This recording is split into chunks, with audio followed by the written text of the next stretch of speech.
I'm Miko Halili, and welcome to The Score, where we tackle the hottest and trending topics in sports. Hello! Welcome to the 2019 NBA Finals, a series filled with history. Nice pass ahead from Gasol Van Vliet to Siakam. Oh, what a slam! Curry ahead of the pack. Gasol in pursuit. Curry corner three. It's good. He throws it. Livingston has it. Back to Iguodala. Iguodala puts it up. It's good. Andre Iguodala drills it with 5-1 man to beat. It's inside. Blocked by Danny Green. Six trying to split. Almost trouble. Van Vliet throws it up. Oh, he puts it up.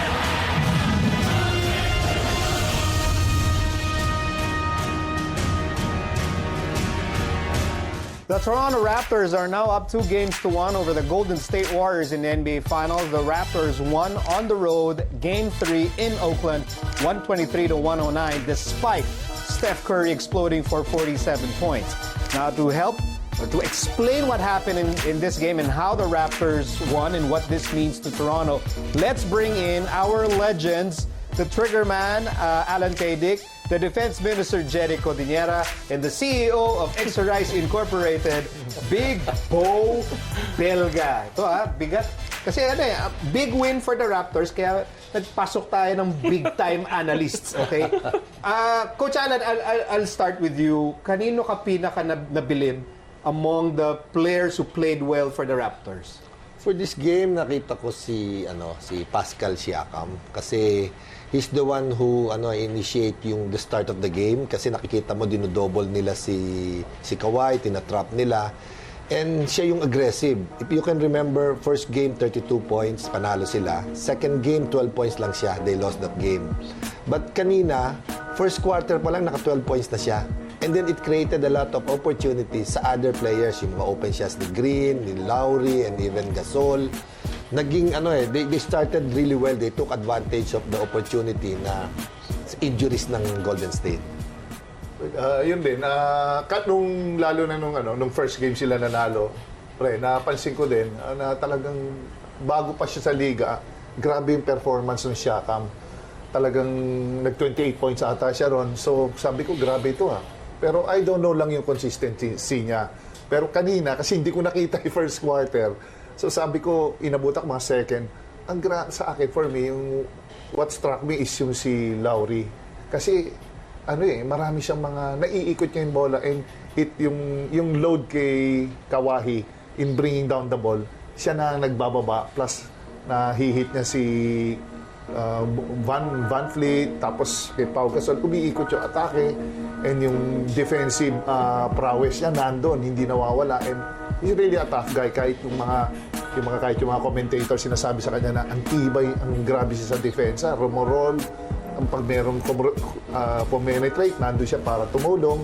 Hindi siya natatakot para kumuha ng draw charge. So sa akin, Lowry ang parang sa akin, for me, pinaka-vital. Babalik ako sinabi ni Coach Allan. Coach Allan said that the Raptors took advantage of may matinding injury problems ng Golden State.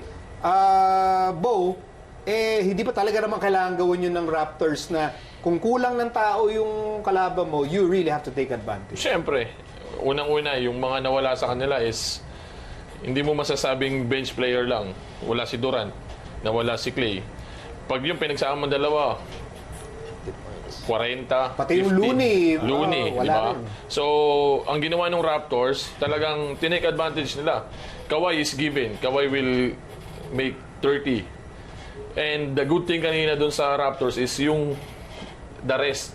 I think meron sila 6 na guy in double figure. Yun yung naging maganda sa kanila. Ang maganda nangyari kanina, after losing game 2 at home, they lost the home court advantage.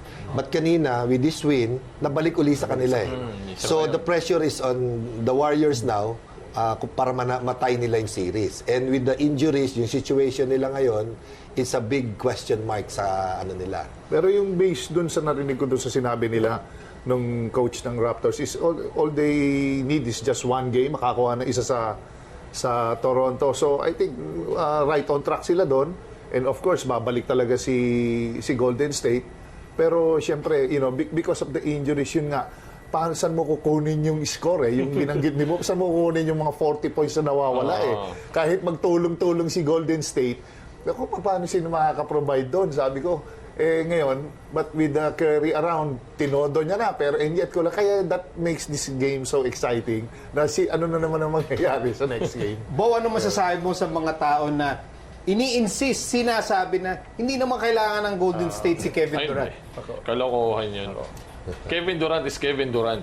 20, 25 hanggang 30 ang gagawin nun per game. Kung masama nilaro nun, 15 pa rin yun. Pero hindi mo masasabi na hindi kailangan ng Golden State si Durant. Hindi kailangan si Durant kung nandun si Clay. Tapos naglalaro ng maganda si Marcus. Yun dun mo masasabi. Pero ngayon na masama nilalaro nila, pilitin mo na si Durant maglaro sa Game 4, yun nagsasabihin wala kasing nag-step up sa kanila. They started with Livingston pero flat. Even Iguodala medyo inconsistent. Towards the latter part of the game lang siya nagpumutok. Talagang single-handedly lang si Steph kanina. So doon talaga nakita yung kakulangan, yung 50 points na more or less 50 points na kulang. Saan kukunin? Kaya yun ang kailangan ng Warriors na coaching staff kung saan nila kukunin yung nawalang 40 to 50 points na yun. Now, the reason why nakakatuwa lagi nakausap kayo is because of your experience. And then, matindi din experience nyo in dealing with injuries. So, based dun sa injuries ni Durant, calf, Clay, hamstring, yung mga injuries ba na ganyan, okay? Yan ba kaya pang sa pananaw nyo ba, realistic ba na makakabalik sila for game number 4? Ako kung calf and hamstring, hindi mo alam kung kailan kung kailan siya Kailan gagaling. kung kailan siya magma-malfunction yun yung pinaka-tridor na injury sa lahat. Tsaka hindi natin alam kung anong grade ba yung calf injury at saka yung hamstring injury ni Clay. Kasi talagang sabi nga ni Beau, I agree with him, pagka yun ang mga injuries mo, day-to-day yan eh. Minsan feeling mo okay, pero once you step into the floor, masakit pa. Magugulat Hindi ka ka 100% makakalaro. So para sa akin, parang doubtful pa rin yung dalawa eh. Yung dalawa. So, yun talaga. Sa coaching standpoint, talagang malabo na ilaro yun. Kasi nagkaroon ako nun yung calf injury, yung quads. So, baka maging liability ka pa eh. Kay Cousins, baka pwedeng sa kanya kasi medyo dun lang special situation siya. Pag medyo slow break ang labanan, pasok siya. Pag nagkatakbuhan na, medyo pinupull out siya. Pero I don't know kung he has to involve his bench para makakompete siya. Kailangan habaan niya si Bogut. And I don't know how will he become competitive do sa laban para talunin niya yung Raptors. May I add to that? Para sa akin, ang key dito sa Warriors is si Draymond Green. Yung experience niya. Kasi he's the stabilizer of the team. He does everything. Rebound, drawing charges, defending, tapos assisting. Siguro baka kailangan niya mag-step up sa offense, sa maging aggressive siya sa offense. Kasi makikita mo talaga sa kanya na once na maging maganda yung laro niya, nara-rub off niya yun sa mga teammates niya. Okay, but that injury bug for Golden State, napakalaking bagay. Okay, so prior to Game 3, ABS-CBN's North America Bureau Chief TJ Manotoc was able to sit down with Warriors head coach Steve Kerr, and let's listen to their conversation.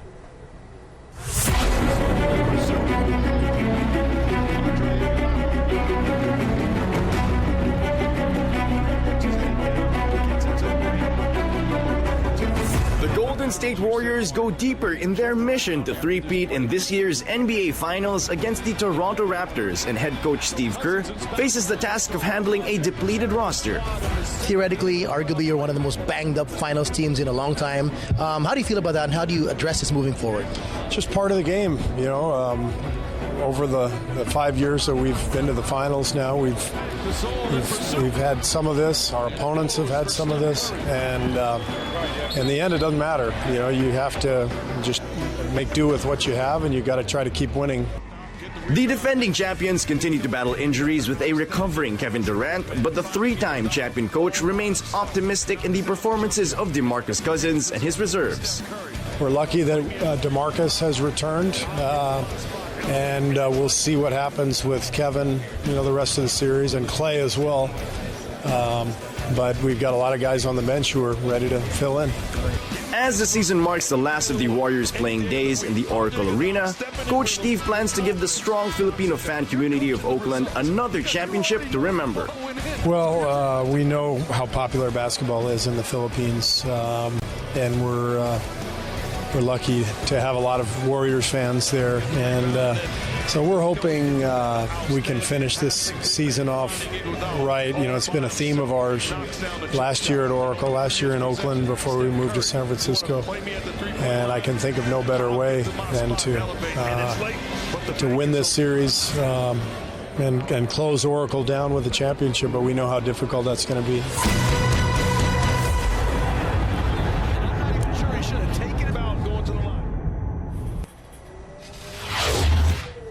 Beau, unahin kita. Now, si Coach Steve Kerr, you know, entering the season, ang dami niya superstars, title favorites. Now with the injuries, ano epekto na sa trabaho ni Steve Kerr? Mapapaisip ka ngayon kung sino yung talagang maaasahan mo. Nabanggit niya si DeMarcus, and DeMarcus is a all-star caliber na player, and he needs to step up sa pagkawala ni Kevin Durant and saka ni Klay Thompson. Coach Allan. Yeah, I agree na kailangan talaga someone has to step up. I remember nung time namin, ganun din. Game 7 against Pure Foods, great taste. Na-injured ako, hindi ako nakalaro. But someone step up, si Arnie Tuadles and si General Lau. So, ganun talaga eh. Injuries is part of basketball. Kaya, as a coach, dapat alam mo kung sino yung mga pwedeng mag-step up at mabigyan mo ng tsansa. You know, Coach Jerry, ito kasi yung the gamble that Golden State made. You get a Kevin Durant, you sacrifice your bench. Now, you look at that bench and say, okay, kasi sinacrifice mo yung bench to get KD. Paano ngayon yan? Well, I'm sure naman si Coach, with that high caliber coach na si Steve Kerr, I'm sure sa pre-season pa lang may mga contingency plans na yan. Meron siya plan A, plan B. Kung let's say ma-injured to, I'm sure kaya ayaw niya naman sidetrack doon, he'll move forward, nagtatrust siya sa bench niya. So, siguro, I think baka sa mga big man manggagaling yung firepower sa game. Maybe nga si DeMarcus Cousins. Maybe. Okay, we're not yet done with Beau, Allan, and Jerry. And for more coverage of the NBA Finals, go to sports.abs-cbn.com. When we return, we'll talk about the PBA and how it punished the beast, Kevin Abueva. That's going to be a very, very interesting conversation, so don't go away.